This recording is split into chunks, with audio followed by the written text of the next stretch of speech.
Buenas noches, mi gente, amigos de otra república, amigos del Mamerto Este. Estamos acá iniciando, proponiéndoles a ustedes una nueva versión de lo que juntos hemos venido haciendo separados. Con John Forero, al que ustedes conocen con el Mamerto Este, hemos encontrado una química, tanto personal como ideológica, y decidimos unir fuerzas en pro de querer cambiar este país, de mejorar este país, de hacer un mejor estado en donde quepamos realmente todos. Entonces quiero darle la bienvenida, quiero darle un saludo especial a alguien que admiro y que ahora aprecio mucho. Con ustedes, el geólogo John Forero. Mi hermano, ¿cómo estás? Muchísimas gracias, Andrés, muy bacano. Y le damos la bienvenida a esto que decidimos llamar El Pensadero por otra República. ¿Y qué es eso del pensadero por otra república, Andrés? Incluso ahorita cuando estábamos acomodando cámaras nos preguntábamos eso. Bueno, chévere podernos responder eso porque eso hace parte de toda una dialéctica que nos lleva a encontrar la ontología de las cosas, de dónde vienen y para dónde van. ¿Por qué otra república, Andrés? Te quiero preguntar eso. Eso es una pregunta que me hacen mucho en redes, que por qué no le puse Nueva República, por qué no le puse Sí, ¿por qué no nueva? República. Ajá. Primero yo creo que, o sea, república como tal en Colombia tenemos, ¿sí? Digamos, se instauró, Sí. pero realmente no es la que todos esperábamos, no es la que todos queríamos. Es una república para un sector pequeño de la sociedad. Y yo creo que lo que tenemos que hacer o lo que estamos haciendo es luchar por otra, no nueva, porque no quiero que conecte con esta, quiero que realmente sea una nueva. Básicamente es una invitación a una revolución ciudadana, como le decía Rafael Correa, en el sentido de que nos tomemos el poder público realmente. Ojo, ¿y nueva implica mejor o peor? No, para mí, para ellos peor, Bueno, para nosotros mejor. Eso. Entonces, jugando a ser pitonizos, ¿no? No, realmente sí, o sea, si digamos, por usar la palabra de Petro, si la oligarquía, y si pues, lo ponemos más específicamente, si los banqueros, si los grandes industriales, si los especuladores vieran esa nueva república, para ellos sería un desastre, sería terrible. Pero el ciudadano del común, la clase trabajadora, si la viera instaurada, sería el país que todos soñamos y que todos entendemos, solo que tal vez algunos, por algunas oportunidades o más, sí la conceptualizamos. Los otros van por ahí pensando porque es el derecho de su vida, no tienen que meterse en estos temas. Por eso yo lo llamo otra, porque quiero desconectarla de la que tenemos. Es básicamente por eso. Claro, y pensadero por algo que yo creo que compartimos, Andrés, porque esta frase yo no sé de quién es, a decir verdad. Se la oí a un amigo y ese amigo me dijo que la leyó en alguna parte. Y básicamente, tenemos que investigar entonces. Correcto, sí. Y esa frase era, así como parafraseándola, porque no la sé exactamente, era como, cuidado hombres de acción, porque son utilizados por hombres de pensamiento. Entonces, cuando una persona acciona, pero no piensa ni tiene el material argumentativo, resulta siendo fácil de utilizar por otro que sí está pensando. Pero también está el tema del que se queda solo pensando y no actúa. Entonces estamos en un pensadero por otra república para eso. Y te quiero preguntar algo, Andrés. ¿Cómo te imaginas esa otra república? Básicamente, yo me la imagino una república donde la clase trabajadora no esté más explotada y esté, por el contrario, enriquecida. Esa es mi base de lo que yo propongo. Porque, al igual que tú, yo creo que las condiciones materiales son las que dan la verdadera libertad. Son las que dan los verdaderos derechos. Pero voy a jugar al reaccionario. Okay. Más de uno en este preciso instante está viendo el video y dice, entonces le van a quitar al que tiene para darle al que no tiene. Yo diría, a ver, desde mi punto de vista... Está buena la pregunta, ¿sí o no? De hecho, es la pregunta. Sí. Es la pregunta. Ajá. Entonces, si lo decimos así, como lo dirán, como tú dices, los reaccionarios y demás, es que nos vamos a ir a robarles a ellos Robin Hood. para los otros. Yo no lo veo así. ¿En qué sentido? Nosotros, y si quieres más adelante me preguntas, pero nosotros vivimos en un sistema capitalista. ¿Sí? La gente me pelea por eso, pero yo lo sostengo y lo defiendo y daré mis explicaciones si sea el caso. En el sistema capitalista, el aparato productivo realmente se divide en dos clases. La empleadora, que son los capitalistas, y los trabajadores, que somos todos. Llevamos 40 años en este país diciendo, de la riqueza que producimos entre todos, la gran mayoría se lo damos a los capitalistas y empleadores. La gran minoría se lo damos a los trabajadores. Y entre menos sea posible, mejor. Mejor, exacto. Bueno, mejor para ellos. Sí, para ellos, ¿no? Sí, sí. Entonces lo que yo digo es, ok, hay otra forma de hacer las cosas, y podemos hablar mucho de eso, pero hay otra forma de hacer las cosas. De la riqueza producida, démosle mucho más al trabajador y le damos menos al capitalista. Cambiamos todas las relaciones sociales de producción. Y eso no está acabando con el capitalista. No, no lo está acabando, es cierto, pero sí lo hace en muchos sentidos en posición de igualdad con el trabajador. Yo quisiera en algún momento, y ojalá lo soñemos, que fuera así, que el trabajador estuviera por encima, porque yo soy de la fe, y podemos hablar de eso, de que la riqueza se produce en el trabajo, la innovación tecnológica se produce en el trabajo, los avances se producen en el trabajo, y eso está más que comprobado. Pues, por unos paréntesis que me deja hacer, lo que está pasando con Estados Unidos y China demuestra que la riqueza está en el trabajo. Ahí está el ejemplo. Es que ¿sí, no? el neoliberalismo, el capitalismo, si alguien quiere vivirlo de verdad, le toca estarse en Estados Unidos. Y no le va a gustar. No le va a gustar. Bueno, depende. Si es el capitalista, exacto, el rentista, exacto, ¿no? Exacto. Porque ahora estamos ante unas nuevas definiciones, o no nuevas, ya estaban definidas, pero la gente no las conocía. Y es, por ejemplo, los rentistas de capitales, que ni siquiera, porque hay rentistas de inmobiliario, ¿no? Han trabajado y han comprado casas y están rentando. Pero hay los rentistas de capitales. Yo lo viví, Andrés. Te voy a contar una vaina, por ejemplo. Aquí entrando en colación con eso. Hace unos días yo vi en los medios que salió y lo presentan como de una forma muy maniqueísta, ¿no? Como para manipular a la gente. Minerales Córdoba se va del país. Okay. Empresa minera se va del país. Pero yo trabajé allá. Y te puedo contar, Andrés, cómo es la vaina. En el mundo minero, trayendo a colación lo que explica Andrés, en el mundo minero hay empresas junior, empresas senior. Las empresas junior no sacan 1 gramo de mineral en su inmensa mayoría. Algunas poquitas sí. Ellas son empresas especulativas mineras.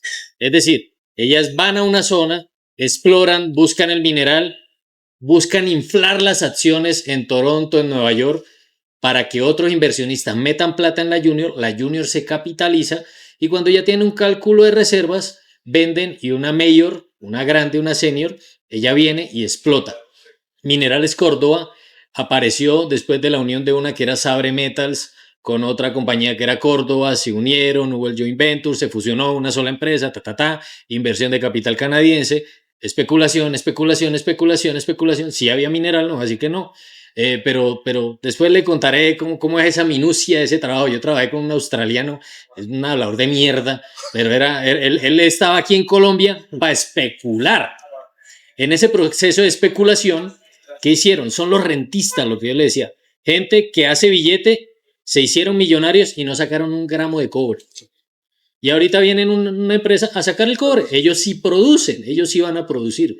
Esa es una vaina muy jodida en el sistema, ¿sí o no, Andrés? Sí, porque eso que tú dices nos lleva a un punto que yo peleo mucho en otra república, y es decir que este país es una bancocracia, entendiendo el concepto amplio. Minera de Córdoba, me dijiste que se llamaba. Sí. Eso no es una empresa minera, es una empresa financiera. Especuladora. Especuladora con minerales, pero no es una empresa minera, es una empresa financiera. General Motors hoy en día no es una empresa automovilística, es una empresa financiera. El gran rubro de su mecanismo son las finanzas, ¿sí? Y podemos coger muchísimas más empresas así, de ese tipo. Eso, ahí si me permites, ¿qué es lo que ha pasado? ¿Cómo es? ¿Por qué pasa eso? Desde los 70 en todo el mundo, John, los trabajadores decidimos ser pasivos, confiar en el capital.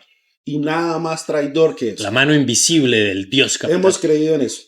Que como dijo Joseph Stiglitz en un chiste de economistas, es invisible porque no existe. Porque no es que nadie la vea porque sea invisible. Sí. Es invisible porque no existe.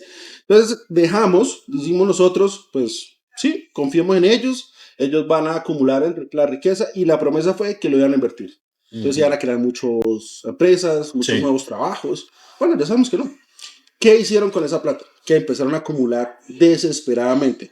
No la podían invertir en la economía. ¿Por qué no? Porque la economía estaba empobrecida, dado que nos empobrecieron. Entonces, ¿qué hicieron? La metieron en el sector financiero. Capitalismo bursátil, capitalismo de casino, le llaman a ellos. Wall Street, respondiendo rápidamente a eso, dijo, pues me tengo que empezar a inventar productos truchas, como dicen los argentinos, para que esta gente invierta. Entonces inventaron las hipotecas subprime, que llegaron al 2008, hicieron la burbuja de las .com, aquí ponemos otro paréntesis, hicieron la burbuja, la inteligencia artificial, bueno, todo eso. Entonces las empresas empezaron a decir, en la economía real, en la tuya, donde tú y yo trabajamos, y donde los que nos están viendo trabajan, dieron, ahí no tengo por qué invertir, ahí no hay plata.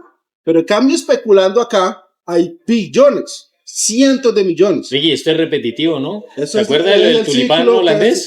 Siempre el ciclo del capitalismo. Se acumula la riqueza, se vuelve capitalismo financiero. ¿El tulipán cuándo es que fue? 1800, sí, 1800. Sí, 1800 se lo tengo entendido. Pero siempre ha sido así, siempre ha sido así. O sea, yo te digo algo, por ejemplo, una especulación absolutamente ridícula de nuestra era. La compra de AOL por Time Warner. Una compañía que llevaba un año comprando un monstruo como Time Warner. O sea, eso no cabe en la cabeza de nadie. No tiene sentido. DeepSeek, ¿qué demostró? Que la inteligencia artificial era una burbuja. Es una burbuja, es carreta que valga todo eso. Exactamente. Pues yo hice esta vaina con 6 millones en un garaje, porque allá se están gastando 500 mil millones para sacar una nueva empresa. Burbuja. No es de otra, es el sentido del capitalismo.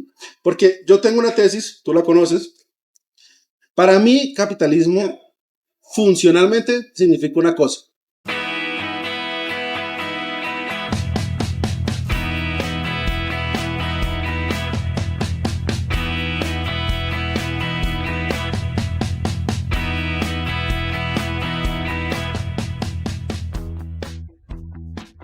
Explotar al trabajador, es decir, pagarle lo mínimo posible, como tú dijiste, y estafar al consumidor. Aquí nadie me sale el cuento que si yo vendo un carro chatarra en $1 millón, me van a decir usted es mucho estafador, me van a decir usted es el mejor vendedor del mundo, no, hombre, usted es una barraquera. El lobo del Parkway. No, exacto, sí. Eso me van a decir. Bueno, eso es el capitalismo. Entonces vivimos en una sociedad en donde entre unos y otros nos vivimos estafando y entre unos y otros nos vivimos explotando. Oye, es que la nueva literatura ayuda a eso, ¿no?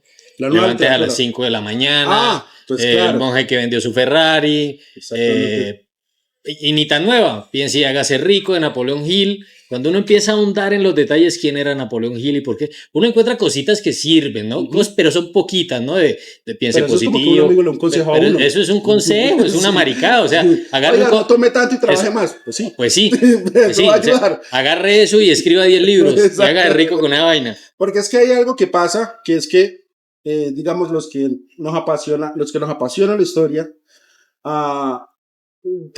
y los que nos apasiona la historia desde el punto de vista marxista, es entender los procesos, sobre todo los largos. A nosotros en los 90, ¿qué fue lo que nos dijeron? Venga, el neoliberalismo va a llegar a Colombia. Bienvenidos al futuro. Los empresarios son los visionarios, son los genios. Déjese llevar. A ellos. ¿Qué van a hacer ellos con eso? Invertir, crear muchos empleos, buenos salarios. Eso fue lo que ellos dijeron. Usted y yo en este momento deberíamos estar llenos de plata, porque los capitalistas iban a ser tan inteligentes que todo lo dijeron. Cuando se descubrió que eso era mentira, porque empezaron a gastar la plata en paraísos fiscales, en consumo suntuoso, como decía Ana Smith, que empezaron a decir, no, es que es culpa suya. Es culpa suya. Es culpa suya. ¿Por qué no madruga, huevón? ¿Por qué no madruga lo suficiente? ¿Cómo así que no ha leído 40 libros este año? ¿Cómo así que no ha hecho 3 maestrías? Usted no es de los que se lava la cara con hielo a las 4 de la mañana, está jodido. Entonces es culpa suya. Todo eso, ¿cómo fue que me lo dijo un amigo? Profetas del capitalismo me lo dijo una vez.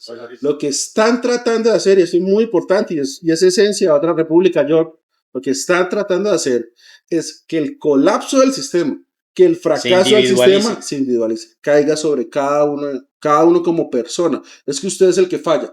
Pero aquí lo hemos dicho, John, si tenemos un sistema económico que nos cobija a todos, porque en eso Marx tuvo toda la razón. La belleza del capital, en términos irónicos, es que transforma toda la sociedad. Eso no había pasado antes. Entonces lo que nosotros decimos es, si el sistema está dejando por fuera de los beneficios al 90% de la gente, el problema del sistema. Si usted me dice, no, es que instauramos un sistema y el 10% de la gente no cayó, bueno, es culpa de ese 10%, está bien, pero es que el 90%, a veces otros dicen el 99%, están por fuera, no están obteniendo los beneficios, no están obteniendo las ventajas, pues es culpa del sistema y por eso tenemos que cambiarlo y tenemos que pensar para crear. Oye, ¿usted no le llama la atención que cada vez que hay de estos ciclos en la caída, todo el mundo, venga, ¿dónde era que tenía el libro de Marx? ¿Dónde era que todo el mundo vuelve y busca a Marx? Porque von Mises, ni los que llegaron después como Keynes, Hayek, han dicho lo que es y lo que dijo Marx, porque él fue el que se inventó la palabra capitalismo, de el hecho de que sí, en la buena voluntad del que pone el dinero y va a tener los medios de producción, va a recaer esa posibilidad de que todos seamos ricos, cuando no es así. Marx lo decía, él va a buscar gastar lo menos posible para producir lo máximo y sumado a eso, crear en el imaginario colectivo necesidades que no hay. Entonces aparecen cosas como poniéndola en contexto a hoy, porque habrá gente que dirá, bueno, pero eso cómo lo entiendo hoy. ¿Usted ha visto que ahora la gente anda con un termito así, de Stanley? Ajá. El comercial fue bueno. Ujú. Apartamos de eso, hay que reconocerlo. ¿Cómo es eso que se incendia un carro, se quema todo y el man llega y saca el termo y tenía hielo por dentro? Pero Stanley, Está bueno. eso sí, está bueno, ¿para qué? Pero otra gente hizo la misma vaina y se volvió una moda que volvieron necesidad. Entonces, yo tengo sello para una tienda y compro agua, o busco una llave, o me aguanto hasta que llegue a la casa, estoy en la ciudad. Otra cosa, el que vive en situación compleja en Gaza, en Somalia o algo por el estilo, no es necesidad. Entonces, caemos en ese juego del deseo. De yo deseo y quiero, y cuando una persona cumple su deseo, lo decía Schopenhauer, aparece otro deseo. Y aparece otro y entonces se vuelve insaciable. Y eso es lo que sostiene esa dinámica del capital, y es una dinámica que se rompe cuando usted no tiene para cumplir el deseo. Por eso alguien decía, enfermedades mentales como la depresión es de ricos, porque un pobre se levanta y tiene que moverse para seguir viviendo. Ese tipo de cosas pasan. Entonces, esa otra república que estamos hablando, que nos estamos pensando, es otra república para ¿quiénes? Para los trabajadores, John. Totalmente. ¿Quiénes son trabajadores? Los que viven de su fuerza laboral, es decir, de su labor. No importa lo que se gane. No importa lo que gane. Si un capitalista, ¿quién es, John? Quien tiene los medios de producción, quien tiene el capital.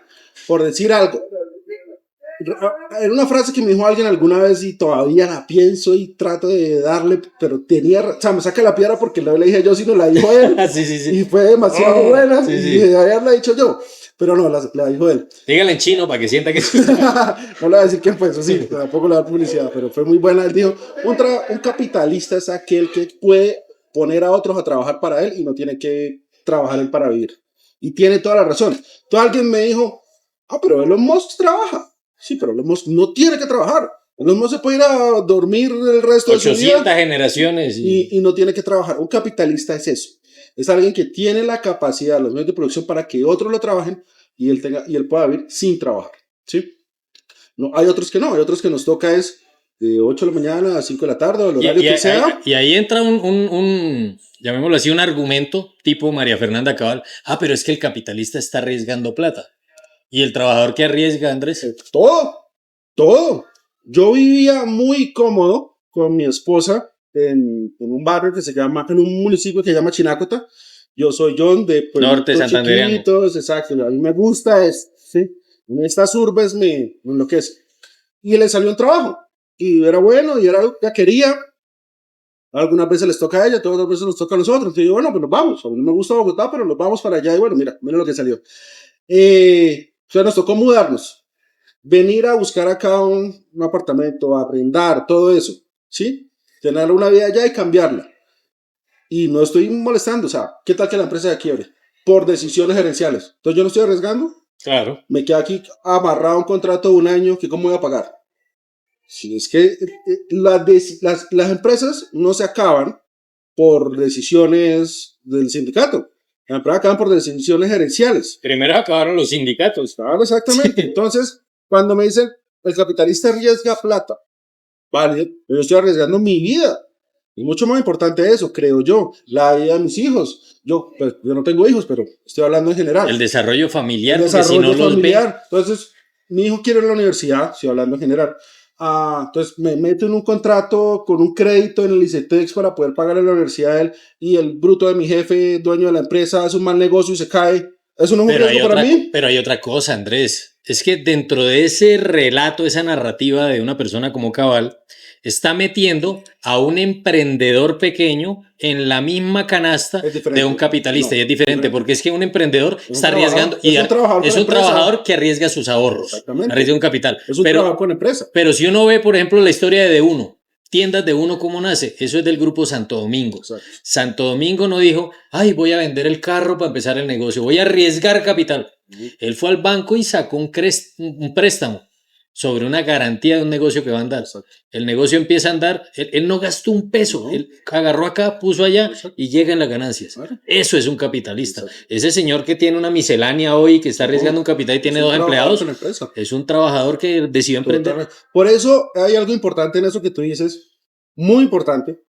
Yo creo que es uno de los puntos, porque me dicen, no, es que en sus ideas, y seguramente las hablaremos más adelante, que subir el salario mucho, bueno, todo ese tipo de cosas, va en contra del pequeño empresario. El pequeño empresario está 99% conectado con el trabajador en sus intereses que con el gran capitalista. Claro. ¿Sí? Es como una frase de alguien que tú sigues mucho, que es de Diego Rusarín, tú y yo estamos más cerca del mendigo de la esquina que de ser Elon Musk. Sí, muchísimo más cerca. Sí. Y tiene toda la razón. Y eso pasa también con los pequeños empresarios, que yo los llamo trabajadores con empresa. Porque es que un pequeño empresario, si no se levanta a trabajar, esa empresa de quiebra. Él es parte esencial. Y puede ganarse 60 millones de pesos mensuales, pero tiene una zapatería con 15 empleados. Esos 15 zapateros les interesa que el negocio siga. Claro. Y el dueño también. Pero ahora, el capitalista lo ve usted como un recurso humano. Un recurso humano. Y hay otra cosa con el ejemplo que tú das que es muy bueno, que conecta con lo que hablábamos atrás. Y es, no puedo hablar del caso específico de uno porque no lo conozco a profundidad, pero en el 90%. Pero con la minera que mencionaste sí lo podemos hablar. Uh-huh. En el 90% de los casos, el capitalista no le interesa el mercado. Le interesa el mercado financiero. Es decir, en el ejemplo de uno, a él le interesa más poder coger la empresa, coger la garantía para un megapréstamo, por ejemplo. Le interesa más sacar las acciones, una IPO, y sacar plata de esa venta de acciones. Eso se veía en el ejemplo que le estoy dando minero. Exacto. Eso se ve porque el CEO de una compañía junior de exploración, uh-huh, que básicamente es especulación, y lo recalcaré siempre toda la vida, ellos se levantan en la mañana a ver a cómo está la acción. No les interesa más. Y yo vine, mire cómo son las vainas, güey. O sea, cuando yo estaba trabajando allá como geólogo, yo tenía un mal que era el status, pero el bolsillo pelatus. Entonces, claro, yo era el super geólogo hablando inglés, todas las semanas atendiendo inversionistas que llegaban con un qualified person, porque eso lo tuvieron que poner, porque en los 90 hubo una estafa hermosísima en Indonesia con este tema minero, después le contaré. Sí, claro. Fue una vaina muy tesa, muy bacana, muy bacana. ¿Y qué fue lo que ocurrió ahí? Pues que cuando llegaban ellos, yo tenía que, como cuando usted va a vender este negocio, ya viene el que va a comprar barra, trapee, ponga esa mata acá, tal cual. Llévelos por donde está ese afloramiento, llévelo por donde se vea. Y los datos no se inflaban en ese caso porque estaba de mi mano mostrarlo, pero se mostraban de una forma muy bonita, o sea, se manipulaba la información. ¿Para qué? Para que el precio de la acción suba. ¿Y cómo tienen al profesional ahí? Con opciones. Entonces a usted le dan opciones. Las opciones no sirven para un carajo. ¿Por qué? Porque las opciones es para que usted se ponga la camiseta de la empresa, trabaje más porque algún día la vamos a vender y ahí le vamos a tirar un esquilo. Básicamente así funciona. Pero yo le quiero hacer una pregunta en torno a eso. Déjame terminar de hacer la pregunta. Hágale. El capitalista, como los que tú mencionaste, están interesados en la acción, en el mercado financiero. No en sacar el cobre, ni en los empleados, ni nada. Ni de uno en vender. Uh-huh. Eso tengámoslo claro. De uno no le interesa vender. Pero en cambio, por eso a ellos no les interesa que el mercado crezca, sino que se mantenga. En cambio, el trabajador zapatero que tú pusiste, cuando a mí me dicen, pero es que y espero que más adelante lo lancemos, John, cuando usted dice que el salario mínimo tiene que subir el 20% al año, va a quebrar al zapatero. Una aritmética simple, esto va a ser una ofensa para alguien que sabe matemáticas como usted. Él le va a subir el salario a 15 personas, pero su demanda, o sea, la gente que le compra a él, va a subir la circulación del dinero. Exactamente. Entonces, por eso digo que los intereses del pequeño trabajador que tiene empresa está conectado con el trabajador normal y no con el gran capital. A mí me pasó una vaina súper llamativa en la marcha del 1 de mayo, le cuento, eso está por ahí en un video. Me encontré con una persona que vendía gaseosa en la marcha, ahí por la 7ª, estaba en Bogotá. Creo que fue el 1 de mayo, sí, bueno. Y estábamos hablando del tema de la reforma laboral, la consulta, y yo me acerqué a preguntarle a él. Me gustó mucho su respuesta. ¿Por qué? Porque cualquiera creería que la consulta y la reforma laboral a un independiente, que eso es otro tema para hablarlo como en 80 videos, la economía informal o la economía popular no le interesa porque no le cobija, porque ellos salen a vender, si venden vivieron y si no vendieron no me vivieron. Pero le quise preguntar y él me dijo, claro, a mí me beneficia. Entonces yo le seguía preguntando, ¿por qué? Un tipo que estaba vendiendo Vivesía en gaseosa en la calle entendió muy bien cuando llegó y dijo, porque si los empleados de acá donde yo estoy, de estos bancos y esto, ganan más, van a tomar más gaseosa, van a tomar más Vivesía y entonces yo voy a vender más. Eso es todo. Ya, eso fue. Ahí está. Ahí está. Se acabó la clase de economía, no vayan a la universidad de estudiar economía, ahí estuvo. Pero hay algo que podemos decir, digamos, ahí podemos profundizar y es, si nosotros lográramos eso, John, si usted y yo lográramos eso, ¿sí? Salario durante 4 años va a subir el 20%, la gente empieza a enriquecer. Ahí tenemos que llevar esto al siguiente paso. Claro. Y es entender la responsabilidad del consumo que tenemos con trabajadores. Si usted le da más, o sea, el neoliberalismo en Colombia hubiera funcionado de alguna manera para las mayorías si ellos hubieran cumplido con el objetivo de invertir. Lo que pasa es que se derrocharon toda la plata y se la gastaron y la pusieron en paraísos fiscales. Y se la gastaron afuera. Y se la gastaron afuera, que es peor. Nosotros no nos puede pasar igual. Si nosotros enriquecemos a la clase trabajadora y empezamos a comprar lujo y a gastar en educación financiera en vez de apoyar al empresario colombiano, al industrial colombiano, también la embarramos, porque todo es así. Entonces, en ese sentido, cuando yo digo otra república, es de trabajadores, pero yo concientizados.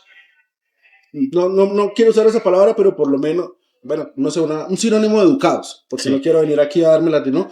Pero sí tiene que ser personas con conciencia de lo que estamos haciendo, porque los procesos políticos son masivos. A mí no me sirve de nada que usted o tú, yo dicen, de ahora en adelante vamos a comprar colombiano. Eso no va a cambiar nada. Es cuando somos todos que tenemos un impacto. Por eso, en el ejemplo para cerrar y escuchar tu pregunta, si un empresario, digamos aquí este bar que estamos en Lubianca, para que sepan que vengan. Lubianca, buena cerveza, ¿vio? Si estamos en este bar y llega una ley y le dice, bueno, usted tiene que subirle el salario mínimo 20% a todos acá, y nadie más lo hace, pues seguramente él se quiebra.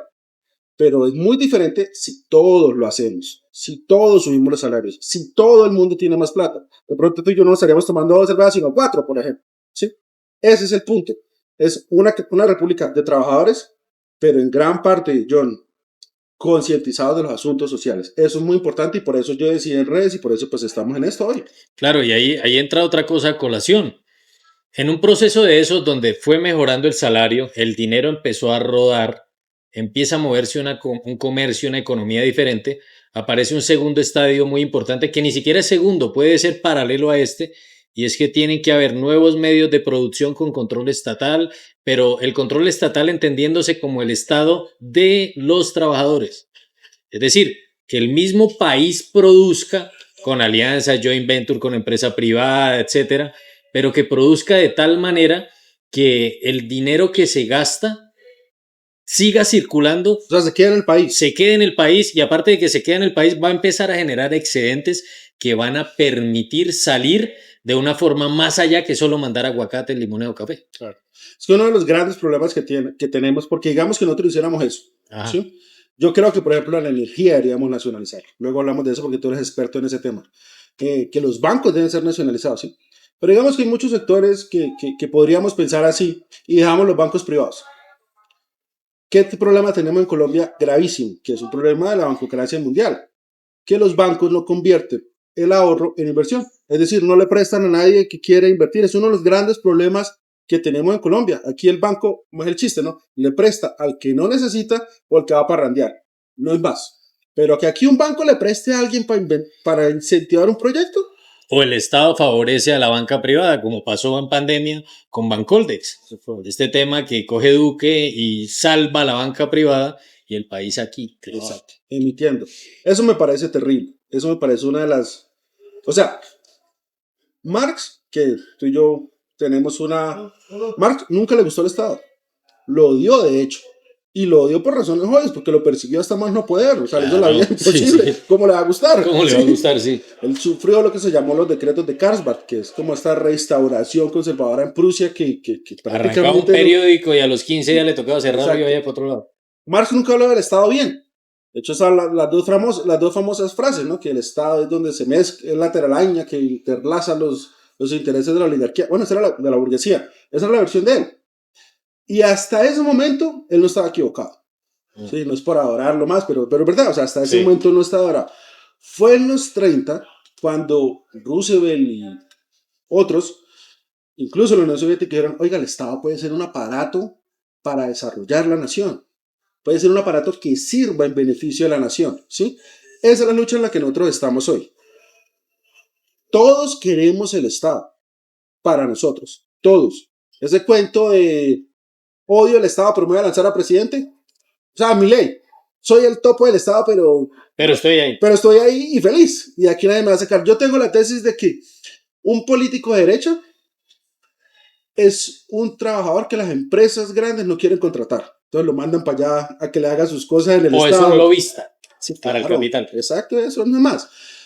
Entonces nosotros queremos el Estado para nosotros, es decir, para las mayorías, no para yo. Sí, no tenga para cuidado mí, porque una vez van a decir, ay, esto sí. No, para los trabajadores en general, que sea un mecanismo de desarrollo para los trabajadores. Si hacemos eso, ahí voy a ser un poco crítico con el presidente, que todo el mundo que me conoce sabe que lo respeto, lo admiro, lo defiendo, pero si vamos a hacer eso, nosotros no podemos tener miedo de tomar las medidas que hay que tomar. Por ejemplo, el crédito público. Ni hay que pedir permiso. Ni hay que pedir permiso. El crédito público. Entonces, el Banco de la República fue un banco de fomento en Colombia. Bueno, ahí entra una vaina interesante que la vamos a ver en el mediano plazo y es la entrada a la banca con los BRICS. A ver qué pasa, ¿no? Es un tema interesante para verlo. Yo no tengo todavía las herramientas como para decir va a pasar. Nadie las tiene, porque no sabemos cómo hacer, pero el simple hecho de que nuestro acreedor principal, que yo me atrevería a decir único, ahora tiene una competencia, es bueno. ¿Sí? Porque si usted solo tiene a alguien que le preste plata, pues le dar por la cabeza cada vez. Hoy de hecho estaban hablando del altísimo costo de la deuda pública. Y ya hay otro que allá le dice, oye, pues yo le presto más barato. Ya estamos bien. De hecho, hace poco estuve en un live bien grande que alguien me decía, un amigo de nosotros, que a quien mando saludos y me das permiso, el grandísimo Rich Opina, y él me decía, es que a mí me da miedo lo que Estados Unidos nos vaya a hacer. Yo le decía, Estados Unidos es montado. Es como el grandulón que hace bullying en el salón. Pero cuando usted le habla de todo a tú, baja el tono. Oye, usted está acompañado de otro grandulón, entonces a ver qué va a hacer. Ya salió hoy, o ayer, no me acuerdo. Está en el tiempo, que yo no leo. Yo te conté. $1.000 millones está dispuesto ya a prestarnos Estados Unidos para programas de desarrollo acá. Entonces, como es relaciones de poder, lo que toda la vida hemos dicho. O sea, póngase en una posición de poder y el que era tan grande y tan poderoso, pues se da cuenta que no. Todos los imperios caen. Yo quiero redondear con esto, ir cerrando, y porque cerrando la luz se nos está yendo, y como se pueden dar cuenta, nosotros somos dos youtubers de escasos recursos. Tenemos una cámara y otra cámara, eso es todo, y estamos en una locación que nos prestaron, por eso le damos las gracias a los compas, a los camaradas de Lubianca. El tema que quería poner en consideración ya para cerrar aquí unos minuticos más es hay una leyenda negra, eso lo hablaremos en otro momento, en torno al comunismo, al marxismo, al materialismo, y todo es Cuba, Venezuela, y ya todo está mal y todo está mal. Pero hay algo que la gente, gracias a China, a muchos influencers gringos que fueron a China, están entendiendo que la aplicación del socialismo, del comunismo, del marxismo, tiene que ir según las condiciones materiales de cada territorio. No es lo mismo la Unión Soviética, Corea del Norte, Vietnam o China, ni va a ser lo mismo en Colombia, no sabemos cómo llegue a ser. ¿Por qué? Porque aquí hay que tropicalizar el tema.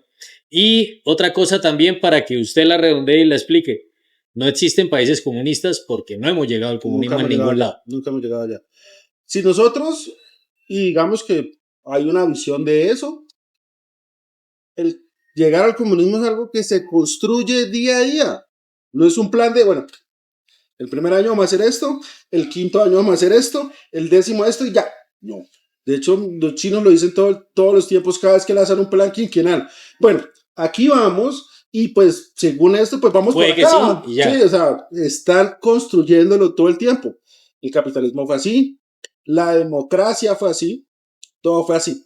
Pero digamos, mire, uno de los profesores que yo más admiro y tengo la fortuna inmensa de estar en contacto con él es Richard Wolff. Él fue el que me volvió mi máxima influencia en la vida. ¿Que lo tiró? Sí. sí. De hecho, cuando empecé, Otra república es casi que una copia de lo que le hacen en Estados Unidos. Me dijo, no lo haga, no lo recomiendo.